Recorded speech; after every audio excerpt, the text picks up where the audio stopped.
The Persian Gulf doesn't get fog. Not real fog. Not the kind that reduces visibility to zero and turns the ocean into a gray void where radar is your only connection to reality. Except twice a year. In late winter and early spring, when cold air from the Iranian plateau slides over warm Gulf waters, a phenomenon occurs that meteorologists call advection fog. Dense, low-lying. Visibility drops to less than 200 meters. Radar returns become scattered and unreliable as moisture in the air absorbs and deflects electromagnetic energy. The U.S. Navy trains for fog. Every bridge officer learns restricted visibility procedures. Every ship has protocols for navigation, communication, and collision avoidance in low visibility conditions. What no protocol covers is 10 armed fast boats materializing out of a fog bank at 300 meters, already firing. Because at 300 meters in zero visibility, you don't detect the threat. You collide with it, and when the fog lifted 12 minutes later, the water around the USS Mitscher was burning. The evidence of what had happened was scattered across a half-mile radius. But the fog had hidden the opening act, and what the crew survived in those first 90 seconds of blind combat was unlike anything the modern Navy had faced. Welcome to Warfare Signal, where we break down the most critical military operations shaping global power. The date fell in early March, the peak window for advection fog events in the northern Persian Gulf. Weather briefings that morning had flagged a 60% probability of fog formation in the waters between Bahrain and Iran's Bushehr province.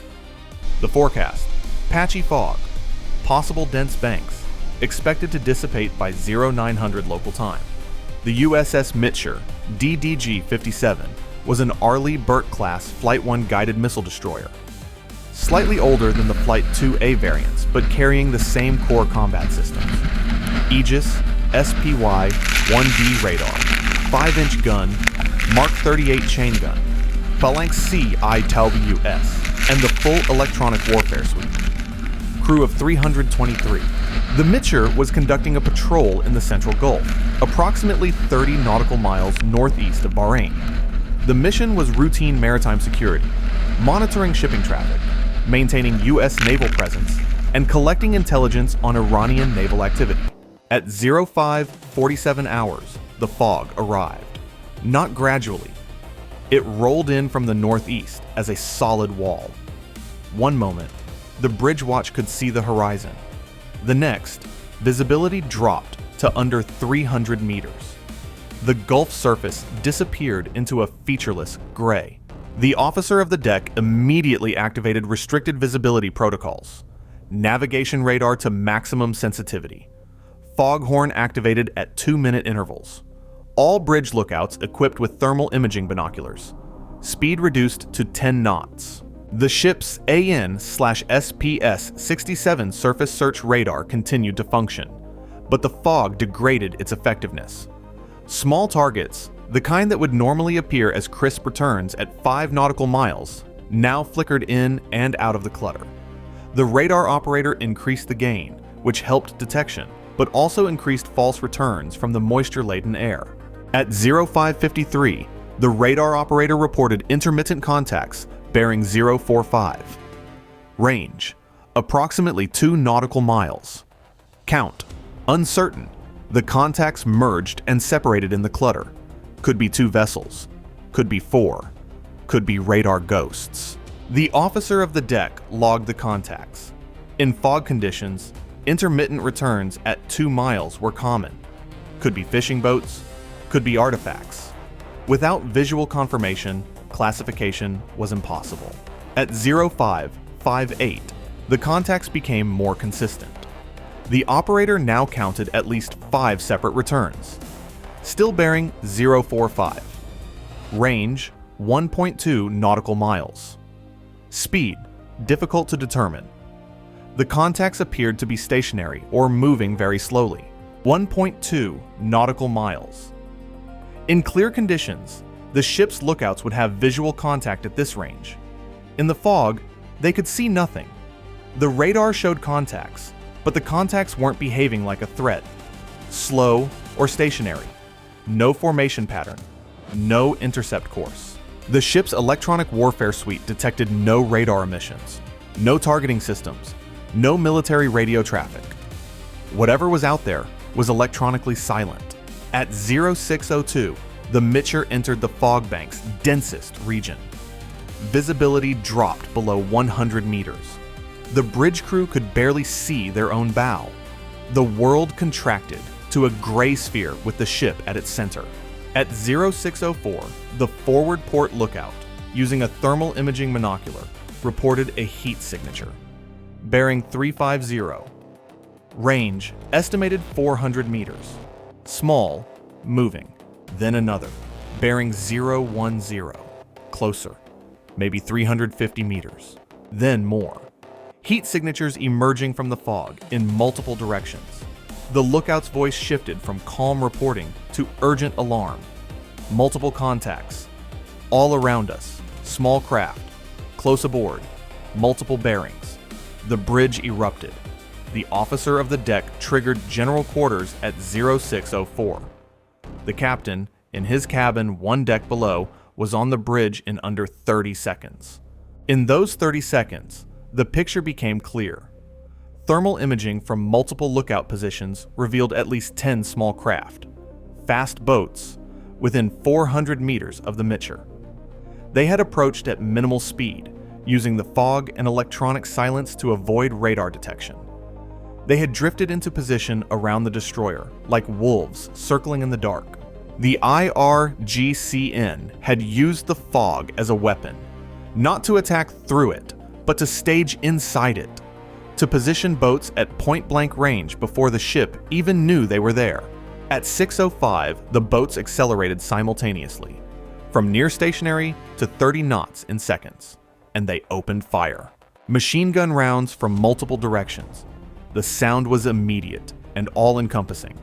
Not a distant rattle, but a close, hammering percussion that echoed off the fog itself.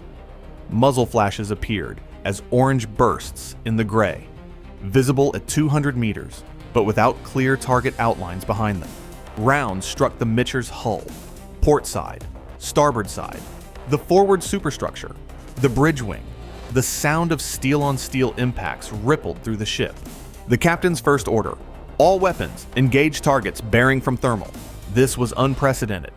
The Mitscher's weapon systems, designed for radar-guided engagement at ranges of miles, were being ordered to fire at thermal signatures in fog at 200 to 400 meters. The 5-inch gun's fire control system couldn't acquire targets. It couldn't see on radar. The small boats were too close, too scattered, and too lost in fog clutter. The Aegis system, designed to track hypersonic missiles at 200 miles, was useless against fiberglass boats at 200 meters. The weapons that fought that morning were the same weapons that fought at Guadalcanal. The crew's eyes, their hands on the guns, and their instinct to shoot at muzzle flashes. The .50 caliber mounts engaged first. The port gunner aimed at the nearest muzzle flash, a burst of orange light at approximately 250 meters, and fired. Sustained burst. Tracer rounds disappeared into the fog. He couldn't see if he hit. He fired again. The starboard gunner did the same. Muzzle flash at 2 o'clock. Fire. Flash at 4 o'clock. Traverse. Fire. The Mark 38 chain gun, which had a thermal sight, was the first system to achieve positive targeting. The thermal operator identified a heat signature at 300 meters off the port bow. A clear, boat-shaped return. The gun fired. 25mm rounds reached the target in under a second. The thermal signature flared, a burst of heat consistent with fuel ignition. Then the signature expanded and dimmed. Destroyed. But in the fog, a destroyed boat looked exactly like everything else. A hot blur in a gray world. At 0606, 1 minute into the engagement, the Mitscher was returning fire in all directions, but couldn't confirm targets, couldn't count kills, and couldn't establish how many boats were still operational. The fog made every engagement a blind shot. Fire at the flash. Hope it connects. Move to the next one. At 0607, a boat closed to under 100 meters on the starboard beam. The lookout saw it, not on a screen, but with his own eyes. A gray shape in the fog, a boghammer-type craft, 2 crew visible, a DSK machine gun on a forward mount, barrel pointed at the Mitscher's bridge. The starboard .50 caliber gunner engaged at 100 meters. He couldn't miss. The tracer rounds punched through the boat's hull from bow to stern. The boat shuddered, lost speed, and drifted past the Mitscher's stern so close that crew on the fantail could hear the hull scraping through the water. But the boat that passed close had been firing. 12.7mm rounds had hit the forward superstructure, the bridge exterior, and, critically, the aft radar mast. The SPS-73 navigation radar antenna was struck. The system went offline. One of the Mitscher's remaining fog navigation tools was gone. At 0608, the Phalanx CIWS activated. The system's search radar, a compact high-resolution unit designed to track incoming missiles, had detected a fast-moving surface contact approaching from dead ahead at 40 knots. In the fog, this was an invisible threat, no visual, no thermal at the fog's current density from the forward arc. The Phalanx was the only system that saw it. 20mm Vulcan cannon, 4,500 rounds per minute. The stream of fire reached out into the fog, tracer rounds disappearing into gray. The CIWS tracked the target for 2.8 seconds of fire. Then, the contact disappeared from the Phalanx radar. No one on the bridge saw the boat. No one saw the impact. The only confirmation was the disappearance of the radar return. The Phalanx had engaged and destroyed a target that was invisible to every human on the ship. At 6:09, the captain made a decision that broke standard engagement protocol, but likely saved his ship. He ordered flank speed, 31 knots, in fog with less than 100 meters visibility. Standard procedure prohibits high speed in restricted visibility. The collision risk is extreme. But the captain calculated that staying at 10 knots made the Mitscher a stationary target for boats that knew exactly where it was. Moving at 31 knots in a random direction would break the encirclement and force the boats to chase. The Mitscher surged forward. The bow wave alone created a spray wake that further obscured the ship from close-range observers. The destroyer drove through the fog like a blind bull, unable to see where it was going, but no longer standing still. At 6:10, the fog began to thin, not completely, but visibility increased from under 100 meters to approximately 500. The gray curtain lifted enough for thermal and visual identification to resume. What the bridge watch saw was the aftermath of 6 minutes of blind combat. 3 burning fuel slicks on the water, the remains of destroyed boats. 1 boat drifting with its bow partially submerged. 2 boats visible at approximately 800 meters, retreating northeast. 3 more boats scattered at various ranges, none showing signs of approach. The Mark 38 chain gun, now with thermal targeting restored by the improved visibility, engaged one of the retreating boats at 800 meters. 3 bursts. Hit. The boat lost speed and began smoking. At 0611, the Seahawk helicopter launched from the flight deck. Delayed 7 minutes by the fog, launching a helicopter in zero visibility is prohibited by flight safety regulations. The fog's partial lifting made launch possible. The Seahawk climbed above the remaining fog layer and immediately acquired the full tactical picture. 8 boats were visible on thermal. 3 destroyed, 1 sinking, 2 retreating, 2 drifting, and 1 circling at low speed approximately 1 nautical mile to the east. The helicopter engaged the circling boat, which appeared to be attempting to recover crew from a destroyed vessel. With a warning pass, the boat immediately fled northeast. The 2 retreating boats were tracked to Iranian territorial waters. The 2 drifting boats were monitored until Iranian rescue vessels arrived 2 hours later. At 0614, the captain ordered ceasefire. The fog continued to dissipate. By 0630, visibility was over 3 nautical miles. The Mitscher's crew could finally see the battlefield. Debris fields, oil slicks, fragments of fiberglass and metal, scattered personal items, life jackets, clothing, equipment, the residue of a close-quarters engagement fought at distances the modern Navy was never designed to handle. 12 minutes, 6 of them in near-zero visibility. The most disorienting naval engagement since the night surface battles of the Pacific War. 5. IRGCN fast attack boats confirmed destroyed. 2 disabled, 3 retreated. Total, 10 boats engaged. The IRGCN had positioned all 10 around the Mitscher before firing a shot. The Mitscher sustained 43 machine gun impacts. The navigation radar was destroyed. The aft communication mast was damaged. One porthole was penetrated by a 12.7 millimeter round that entered the wardroom and embedded in the interior bulkhead. 6 inches from a framed photograph of the ship's namesake. 7 sailors were wounded. 3 from direct shrapnel penetrations, rounds fragmenting on the hull and sending steel splinters through open fittings. 2 from secondary effects, falling equipment and broken glass. 1 from burns sustained when a round severed an electrical conduit. 1 from hearing damage caused by the sustained close-range gunfire with inadequate ear protection. All 7 survived. None required evacuation. The ship remained combat effective. The investigation that followed produced the most alarming finding of any Gulf engagement to date. The IRGCN had exploited a weather window. Advection fog in the Gulf is predictable. The meteorological conditions that produce it are detectable 24 to 48 hours in advance.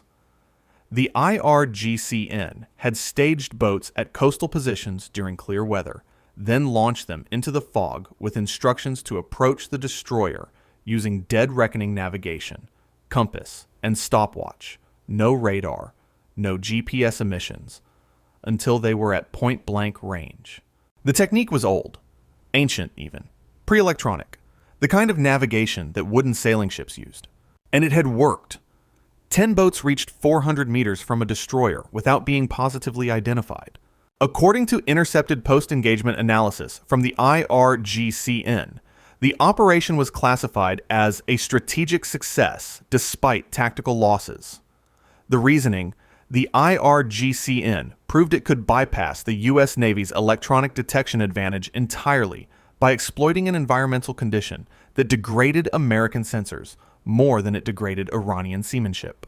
The Navy's technology advantage, Aegis SPY-1D, Link 16, thermal imaging, electronic warfare, was neutralized by moisture in the air, and the IRGCN had trained for that specific condition. CENTCOM's response was immediate. All Gulf patrols during fog-probable weather windows were assigned mandatory helicopter escort. Aircraft could fly above the fog layer and provide visual identification from altitude.